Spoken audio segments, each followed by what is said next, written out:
હુંકાર અને મહારાજ કોઈ દિવસ જોડે નથી રહેતા.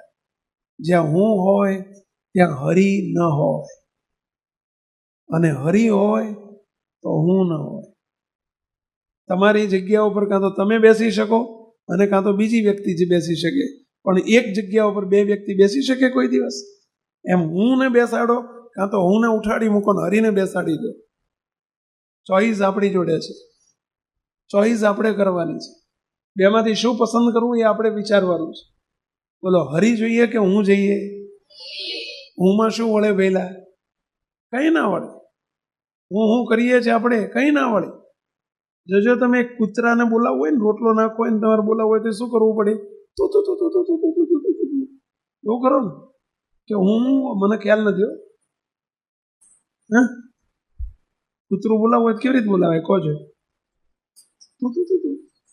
કે હું બોલો તો ઉપરથી જોડે ઊભું હોય ને તો જતું રહે. સાચી વાત છે. એક કૂતરાને બોલાવવું હોય તો તું કરવું પડે છે, હુંથી ના આવે. તો અનંત કોટી બ્રહ્માંડના ધણીને બોલાવવા છે એ હુંથી આવે કે હે મહારાજ તું આવી જા, તું આવી જા, તું આવી જા, તું કર, તું કર. તો દોડતા મહારાજ આવીને બેસી જાય. પરંતુ આપણે હું કરું, મારે કરવાનું છે, હું કરું, મારે કરવાનું છે. આ મોટામાં મોટી આપણી આદત કહો, નિષ્ફળતાનું કારણ કહો, એ આ છે. આપણે જીવન મંત્ર આપણો નક્કી કરી નાખો, નાનપણથી આ વિચારધારા નક્કી કરી નાખો અને જીવન દરમિયાન આ પકડી રાખો. બસ હું કરું એ જ અજ્ઞાનતા, શકટનો ભાર જેમ શ્વાન તાણે. એની કવિતા આવતી અમે ભણતા ને નાનપણમાં ત્યારે. હું કરું એ જ અજ્ઞાનતા.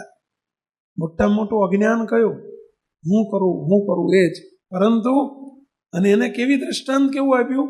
શકટનો ભાર જેમ શ્વાન તાણે. એટલે સમજાય પંક્તિ? શકટ એટલે ગાડું અને શ્વાન એટલે કૂતરું. ગાડા નીચે કૂતરું જતું હોય અને આમ ગાડું ચાલ્યું જતું હોય, એટલે કૂતરાને શું લાગે, શું થાય ખબર છે? કે આ ગાડું હું ચલાવું છું. કૂતરું ચલાવતું હોય, બળદ ચલાવતો હોય, હા, પણ કૂતરાને એમ લાગે કે હું જ ચલાવું છું. એમ આપણે, તમે આવા કૂતરા જોયેલા? કોઈ ગાડા નીચે ચાલતા કૂતરા જોયેલા તમે? આવડે કેટલા જોયેલા? આંગળી ઊંચી કરો છો. ચિત્રમાં જોયેલા કે સાક્ષાત જોયેલા? સાક્ષાત? ક્યાં તમારા ગામમાં? કયા ગામમાં? હા, ક્યાં? પંચમહાલમાં? ઓહો, પંચમહાલમાં કૂતરા બહુ લાગે છે. અને આવા જ કૂતરા છે પછી બળદ નીચે ચાલે ને અહંકારી કૂતરા હોય એવા? ચલો, બીજા કોઈ જોયેલા? ક્યાં જોયેલા?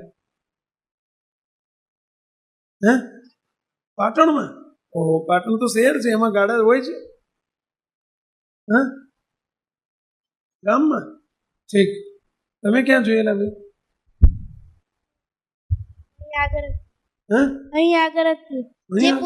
જે પોતાને કરતા માને છે. Very good. આ ઓલા ચાર પગાળા કૂતરા માટેની વાત નથી. જે પોતે નીચે ચાલે ને ચલાવનાર બીજું કોક છે ને એમ માને હું ચલું છું, હું ચલવું છું, એને કૂતરું કહેવાય. જોયા છે કોઈ ચાર પગાળા કૂતરા? નહીં, બે પગાળા કૂતરાની વાત છે. જોયેલા જ કહીએ? કરે મહારાજ અને આપણે સમજીએ કે મેં કર્યું ને મારે કરવાનું છે, એને કૂતરું કહેવાય. એને આપી દીધું ઉપમા. કઈ ઉપમા આપી? શ્વાનની, કૂતરાની. એટલે કોઈ દિવસ આપણે આ વિચાર નહીં કરવાનો હું કરું છું. કોણ કરે છે? મહારાજ. કોણ લખી રહ્યું છે અત્યારે? બસ આ વિચાર કરવાનો, મહારાજને સોંપવાનું. હે મહારાજ લખો. વાંચતી વખતે જરૂર તમે જુઓ જ ખરા. તમે વાંચવા બેહો ત્યારે તરત જ પ્રાર્થના કરીને બેસો, હે મહારાજ આપ વાંચજો. ચાલુ વાંચન વખતે પણ લાઇબ્રેરીમાં બેઠા હોય એ વખતે સતત 2 વખત 4 વખત 5 વખત વારંવાર આપ મહારાજને કરતા કરો. મહારાજ બેઠા છે, મહારાજ આપ વાંચજો, મહારાજ આપ વાંચજો, મહારાજ આપ વાંચજો.